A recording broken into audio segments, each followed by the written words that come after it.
país se encuentra bajo el control operacional de la Junta Militar.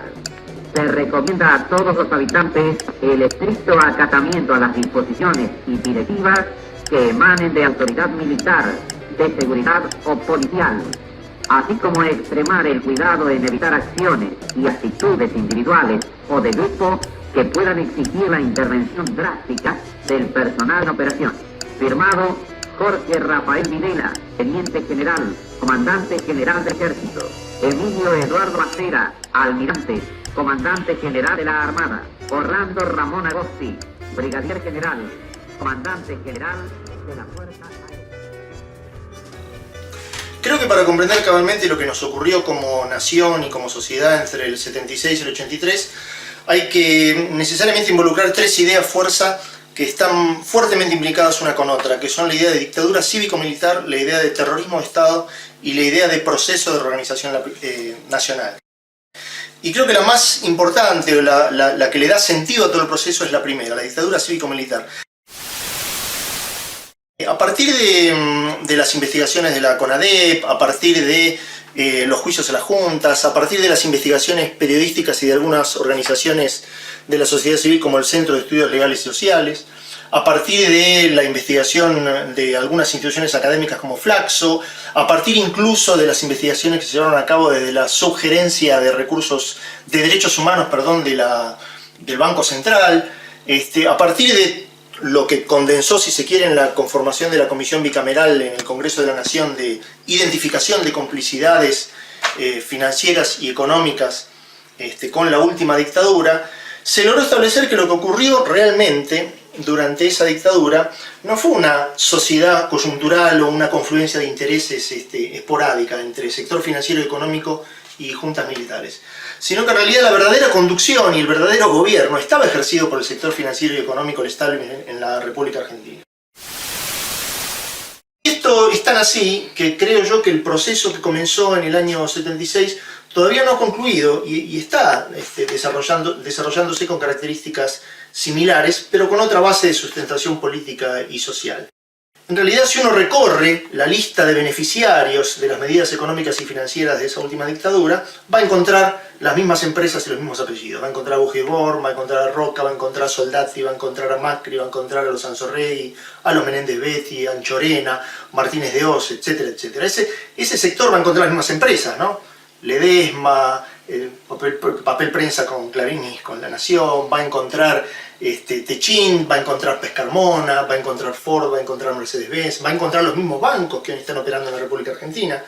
Y la razón de eso es que en realidad lo que hizo el sector económico y financiero nacional fue asociarse con la dictadura militar, darle sustento, financió el aparato represivo del Estado que generó el terrorismo de Estado, financió esa enorme estructura que era muy costosa en equipamiento, infraestructura y logística, que es la de los campos clandestinos de detención, de tortura y desaparición de personas, financió a los grupos de tareas, su equipamiento, su entrenamiento y su logística también, colaboró aportando todas las primeras líneas y segundas líneas de los cuadros del Ejecutivo Nacional, y por supuesto recibió todos los beneficios de las decisiones financieras y económicas que se tomaron, contratos, subsidios, créditos, un sistema de fuga de capitales.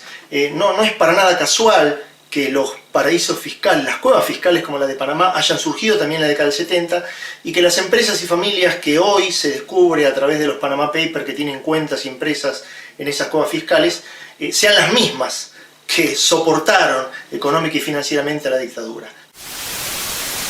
Esta idea de verdadero gobierno del sistema económico y financiero de la dictadura, y por eso dictadura cívico-militar, va íntimamente asociada a la idea de terrorismo de Estado. O sea, lo que se hizo es generar un aparato represivo con base estatal que bajo la excusa, bajo la apariencia, bajo la idea de guerra sucia, de guerra contra el comunismo soviético, de guerra contra guerrillas tercermundistas, bajo la idea de excesos en el uso de la fuerza, obediencia debida, etc., lo que efectivamente estaba ocurriendo es que se estaba llevando a cabo un sistemático plan de exterminio y eliminación de todo vestigio de oposición y resistencia política, social y cultural al proceso de saqueo nacional que estaba en marcha. Y eso se hizo a través de un sistema muy sofisticado y muy eficiente de desapariciones, secuestros, torturas, violaciones, robo de bebés, apropiación de los bienes de los secuestrados y, por supuesto, en muchísimos casos, ejecuciones. Justamente esto va de la mano de la tercera idea, que es la de proceso de reorganización. Yo creo que hubo un primer capítulo en la dictadura, un segundo capítulo que se llevó a cabo durante la década de los 90 y terminó la crisis de 2001, y está llevándose a cabo hoy un tercer capítulo de esa misma historia.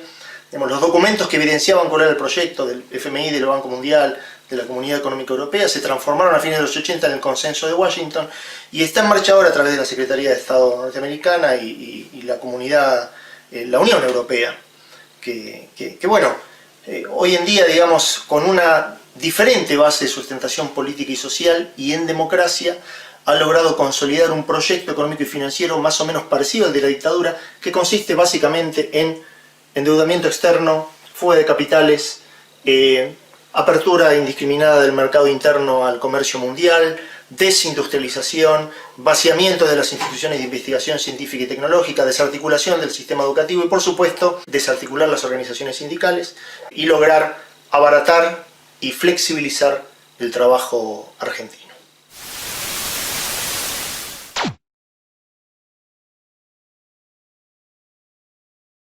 Esquel es una ciudad del noroeste del Chubut.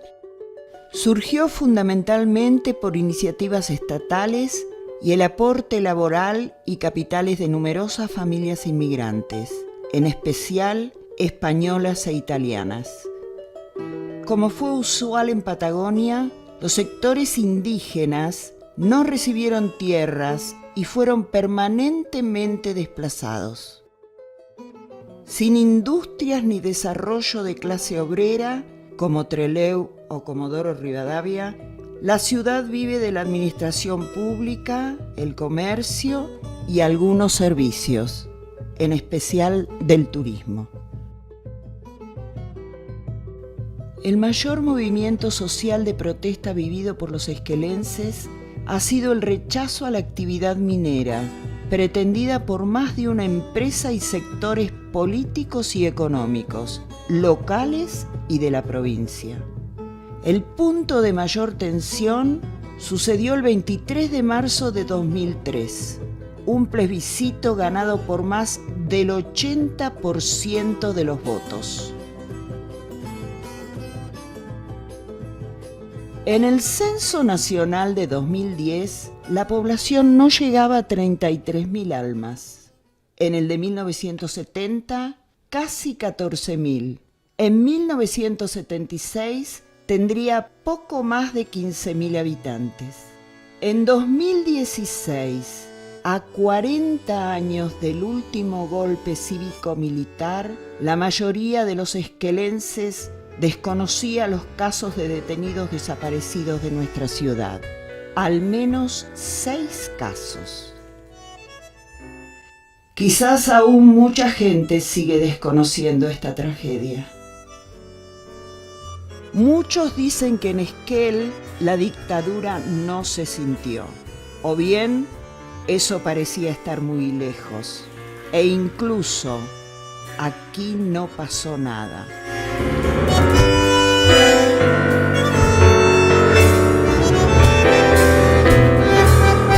Mucho tiempo después saldrían a la luz los casos de los desaparecidos de Esquel. El soldado Eduardo Colela desapareció mientras cumplía con el servicio militar obligatorio en el regimiento local. Norberto Amaturi desapareció en el conurbano bonaerense. Igual Juan y José Cugura. Ricardo Vázquez, en Buenos Aires. Gaspar Medina, de origen chileno, en Futaleufú, quizás camino a la obra de la central hidroeléctrica.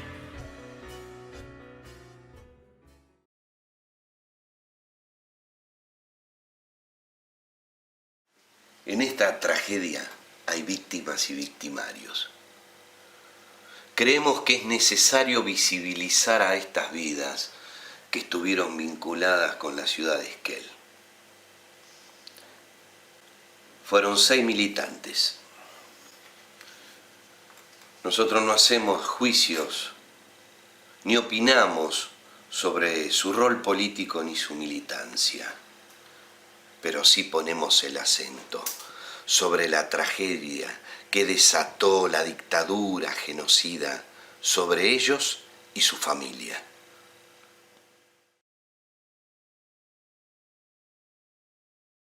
Durante la última dictadura y tiempo posterior a la dictadura funcionó en nuestra sociedad lo que llamamos un pacto de silencio. Y en ese pacto de silencio empezaron a operar con frases lamentablemente célebres que la misma sociedad se fue apropiando. Como por ejemplo, algo habrán hecho, o los argentinos somos derechos humanos en el marco de la visita de la Comisión Interamericana de Derechos Humanos.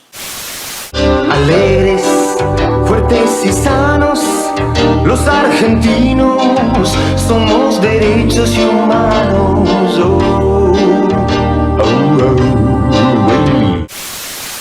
O no te metas, esa frase hizo mella en el concepto llevar al extremo el individualismo y no ocuparse de lo que sucedía con el compañero de trabajo o con el vecino. Y bueno, estas frases operaron dentro del pensado plan sistemático de la dictadura. Y en las ciudades o pueblos como Esquel operaron de la misma manera. La prueba está que durante los años de la dictadura a muchos funcionarios del gobierno municipal, de Catena o del gobierno provincial de Benito Fernández, se le cerraron las puertas o le quitaron los saludos por haber sido funcionario de gobierno constitucional.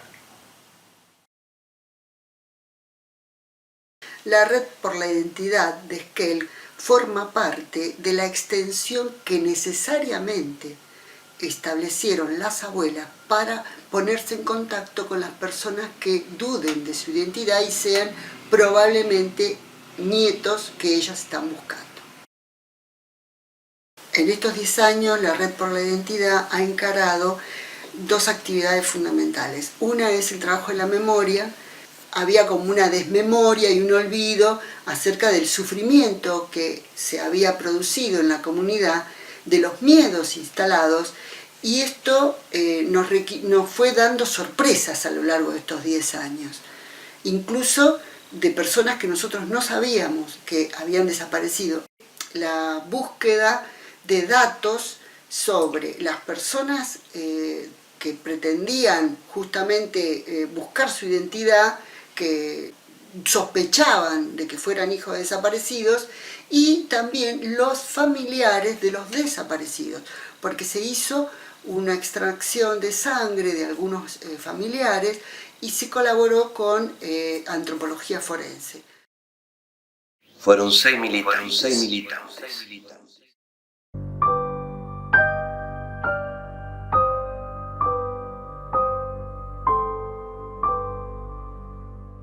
Llegan ustedes sabiendo que mucho más temprano que tarde, de nuevo, abrirán las grandes alamedas por donde pase Don Benigno para construir una sociedad mejor. ¡Viva Chile! ¡Viva el pueblo! ¡Vivan los trabajadores!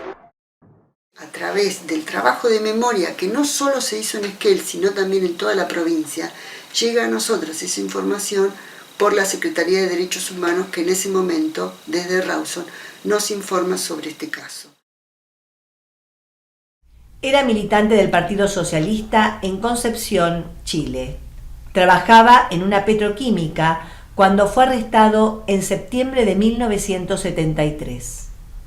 Tras 2 años de cárcel, pudo ingresar a Argentina, donde obtuvo el estatus de refugiado político en la ciudad de Mendoza. En septiembre de 1976, una persona informó a su esposa que Gaspar fue arrestado en un operativo militar. Lo habían subido a una camioneta y llevado con otros compañeros. Esto habría sucedido en Futaleufú, provincia de Chubut. Esposa e hijo hicieron la denuncia. Su desaparición fue registrada el 28 de septiembre de 1976. En 1979, la familia de Gaspar Medina fue expulsada de Argentina y recibió permiso de estadía permanente en Suecia.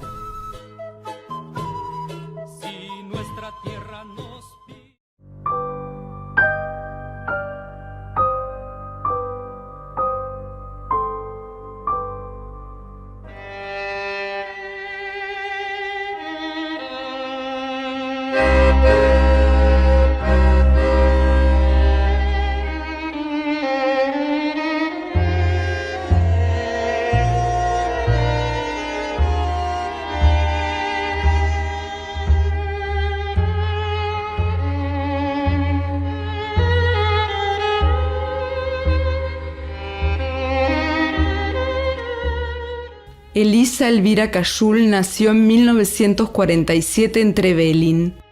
José Esteban Cugura en 1950 en Esquel. De esa unión nacieron Mario, Marcelo y Mariano. Ambos militaban en la Juventud Peronista y luego en Montoneros. José fue secuestrado el 10 de octubre de 1977 en cercanías de La Plata. Elisa, el 23 de noviembre de 1977, en la pensión donde vivía en Avellaneda junto a sus hijos Mario y Mariano y su cuñada Olga Noemí Casado, embarazada. Marcelo estaba de vacaciones con sus abuelos paternos en Rawson. Un grupo de tareas compuesto por 8 sujetos ingresaron en la vivienda, la golpearon delante de sus 2 hijos y destruyeron todo a su paso.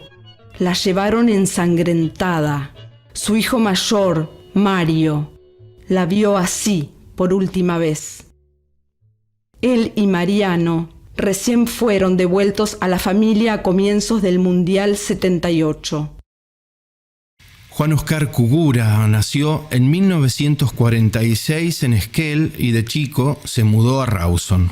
Su compañera, Olga Noemí Casado, estaba embarazada de 8 meses al momento de su secuestro y desaparición.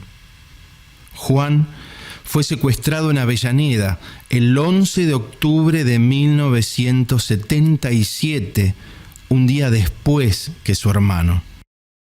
Era carpintero y militaba en la Juventud Peronista de Rawson, ligado a Montoneros. Olga estuvo en cautiverio en La Cacha, donde dio a luz y luego fue asesinada. Su hija, apropiada por un miembro de la represión militar, es la nieta recuperada número 93 de Abuelas de Plaza de Mayo, pero ella no quiso volver con su familia biológica. Durante 2013 fueron identificados 20 cuerpos de víctimas de la represión ilegal por el equipo argentino de antropología forense. Entre ellos, en febrero, los restos de Juan Oscar Cugura, depositados como NN en fosas del cementerio de La Plata. Fueron llevados a Rawson para ser sepultados en el cementerio local. Los restos de Olga Casado también fueron encontrados y sepultados en la ciudad de Mar del Plata, donde vive su familia. También estaban en el cementerio de La Plata, como NN. El homenaje en la Escuela 54 fue muy emotivo, no solo por el trabajo que además hicimos con la comunidad de la Escuela 54, sino también porque aparecieron nuevos testimonios de que los conocían. Una vez encontrado la documentación de la asistencia de los hermanos Cugura, quienes fueron desaparecidos, alumnos de esta escuela, se hizo todo un trabajo con toda la institución y un acto donde asistieron sus familiares, y fue realmente muy maravilloso y muy emocionante para toda la comunidad participar de este hallazgo, de esta situación. Aún falta aparecer los cuerpos de José y Elisa. Ella también embarazada. Habría dado a luz un varón, según algunos sobrevivientes. en la Cacha.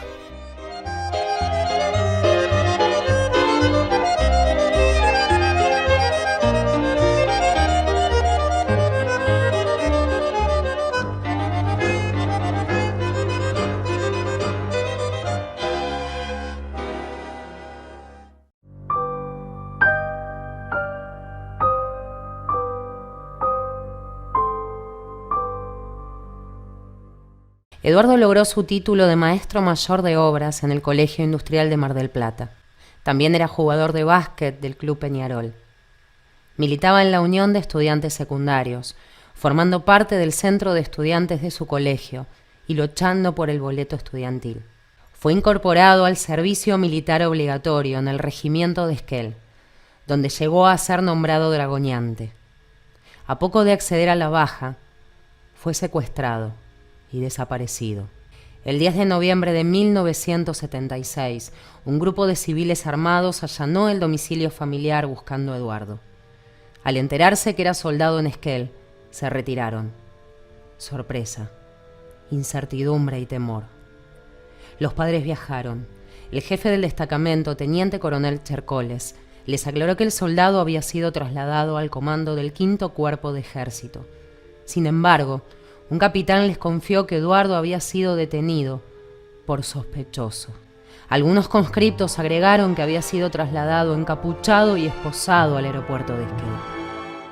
En 1977, dominados por la angustia y sin datos del paradero de Eduardo, recibieron una carta de Chercoles, informando que se le había ordenado en Bahía Blanca reintegrarse a Esquel, libre de culpa y cargo.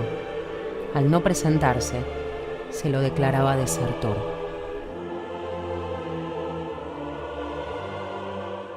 Para nosotros fue muy impactante, pusimos su foto en Facebook, informamos a la comunidad que había un desaparecido en Esquel, que nadie lo nombraba. Esto fue por el acercamiento de un vecino de Esquel, que justamente haciendo trabajo de memoria se animó a contarnos.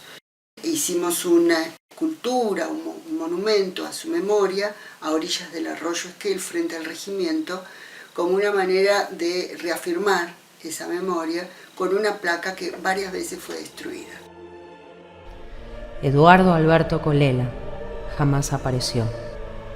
Su padre, Alberto, quedó herido de muerte. Elvira Santoro de Colela, Cacha, con otras mujeres, integró Madres de Plaza de Mayo. Este caso es similar al del soldado José Rodríguez Diegues, desaparecido en Sarmiento, Chubut, durante 1976. En el país habría al menos 100 soldados detenidos desaparecidos.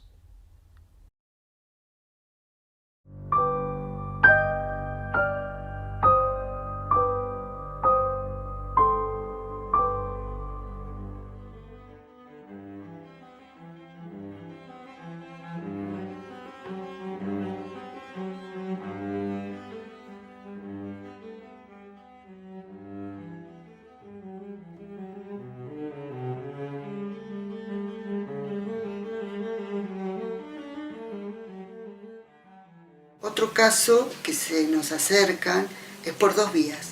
Una es la publicación de Chele Díaz en Los que cantaron antes, la aparición de Ricardo Vázquez. Otro vecino que nos trae la fotocopia del libro y el dolor que había producido en sus vínculos y en la comunidad. Nació en octubre de 1949. Sus padres eran docentes en escuelas rurales del Chubut. Más tarde se radicaron en Esquel. Su papá, además de director de escuela, era organizador de una peña folclórica. Su mamá era croata, venida muy jovencita. Se llamaba Blanca Bosilica Klisinovic. Ricardo había nacido en Campana, por cuestiones de seguridad en el parto, según dispuso la familia. En ese entonces se hallaban en Cañador Grande, a 150 kilómetros de Esquel. En sus estudios primarios asistió a la escuela número 20, luego 76, en Esquel. Estudió arquitectura y fue militante universitario mientras estudiaba en la UBA. También trabajaba en la Caja Nacional de Ahorro y Seguro, en Capital Federal, siendo miembro de la Comisión de Delegados. Casado a fines de 1974. Tenía un hijo cuando fue secuestrado, en agosto de 1976. Desde esa fecha está desaparecido y no hay más datos. Su padre había fallecido y su madre ingresó a Madres de Plaza de Mayo. En los inicios del gobierno municipal de Daniel Díaz, en Esquel, las madres con Eve de Bonafini asistieron invitadas por el intendente a un acto en la ciudad, y entre ellas estaba Blanca de Vázquez. Falleció retirada de esa organización en el año 2009.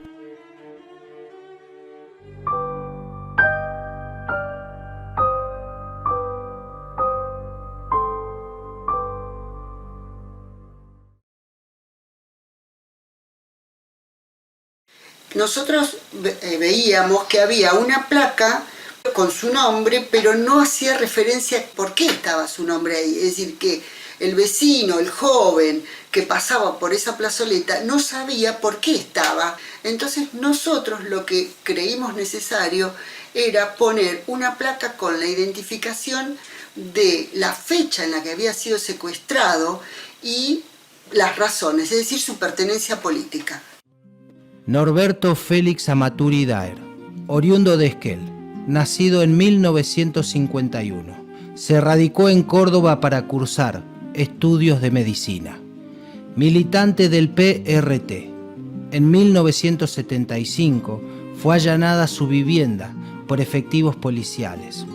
Me acuerdo hasta el día de hoy la dirección de la casa, pues no se me borró nunca, era la calle Anizacate 841, Barrio Jardín. A partir de ese momento, mantiene contacto telefónico esporádico con su familia. Sé que el 29 de marzo del 76 él estuvo en una reunión en una quinta de Moreno. No se alcanzó a hacer porque entraron las Fuerzas Armadas a evitar la reunión. Sé que se alcanzó a escapar porque nosotros hasta abril del 77 tuvimos contacto con él, que fue un 26 de abril. A partir de ese momento dejamos de tener noticia de él hasta el día de hoy. No sabemos absolutamente nada, si estuvo en algún centro clandestino o no, porque no tenemos información. Sabemos que estuvo en la Casa Quinta de Moreno, primero por el abogado que lleva la causa de mi hermano, que es el doctor Pablo Yonto. Nosotros de eso ignorábamos completamente. Y después lo confirmó Daniel De Santi. Cuando yo le mostré la foto, cree recordar la imagen de mi hermano. Y me dice, yo estuve en esa reunión, no se alcanzó a hacer, pero ahí hubieron muertos, detenidos, desaparecidos. Después de ahí mi hermano al escaparse no sé a dónde fue, porque nunca nos quiso decir mientras teníamos contacto con él en qué lugar estaba. Una semana antes del golpe viene a Esquel, tuvo 2 días. En abril del 77 fue el último llamado telefónico. Que nos dijo, bueno, el domingo que viene lo llamo porque mi viejo lo iban a ir a ver. Mi viejo ya tenía el pasaje y todo. La llamada esa nunca se hizo. Sus hermanos, Graciela, Héctor y Rubén, han realizado múltiples gestiones a la fecha, infructuosas, por ubicarlo al principio y por obtener información de sus posibles restos. En uno de los viajes que hice a Buenos Aires, que fue en octubre del 2006, fui a la oficina de antropología forense, me saqué sangre. En la oficina la gente que me atendió me dijo que habían varios restos para identificar, pero bueno, que todo eso llevaba tiempo porque habían estudios que no se podían realizar en la Argentina, que se tenía que mandar a Estados Unidos. En el verano del 2008 nos mandan a decir que necesitaban 2 muestras más de sangre. Acá el que le sacó sangre a mi madre y a mi hermana fue Elvira Gauna. Hasta el momento ni un tipo de novedad. Y ya hicieron 11 años.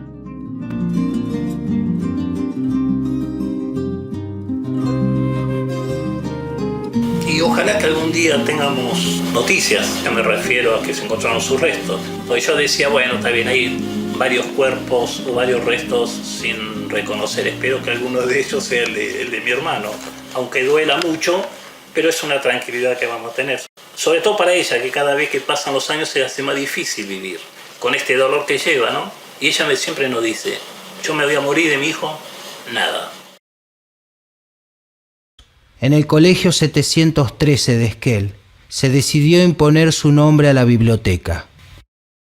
Entre los años 2010 y 2013 trabajamos en un proyecto provincial denominado Futuro con Memoria, cuyo objetivo era rescatar la memoria de lo que había sucedido en Esquel durante los años de la última dictadura militar. Los alumnos eligieron como tema los desaparecidos de Esquel y los combatientes de Malvinas. Se trabajó con chicos de los colegios 713 y 791 en su nivel secundario. En el año 2012, a partir de una resolución ministerial, se convoca a las bibliotecas escolares a seleccionar un nombre. En el colegio 713, la bibliotecaria Teresa Viana hace la convocatoria y el grupo de alumnos justamente de Futuro con Memoria propuso el nombre de Norberto Maturi, que fue finalmente elegido a partir de una votación en la que participaron entre alumnos y docentes más de 500 personas. Finalmente, en el año 2013 llegó la resolución aprobada y en noviembre de ese año se hizo un acto en el colegio donde se impuso el nombre de Norberto Amaturi a la biblioteca del colegio con una placa que hoy recuerda su nombre. Me acuerdo de mi hermano todos los días de mi vida. Y bueno, y espero encontrarlo, encontrar su resto, traérmelo a Esquel, dejarlo junto a mi viejo y decir, bueno, ahora sí, apoyo la cabeza a la almohada, puedo vivir tranquilo, en paz, porque sé dónde está él. Y mi madre pueda vivir con tranquilidad. Es una mujer de 84 años que está sufriendo desde los 44, 43 años esto, ¿no? La mitad de su vida se lo pasó llorando. Aunque no me lo crean, todos los días me lo nombra. Es más, me dice a mí, Beto. Anualmente, cuando se evoca la fecha del golpe y se moviliza en Esquel por memoria, verdad y justicia, se incluye su nombre en los recordatorios y fue inaugurada una placa conmemorativa en una plazoleta de la avenida Alvear.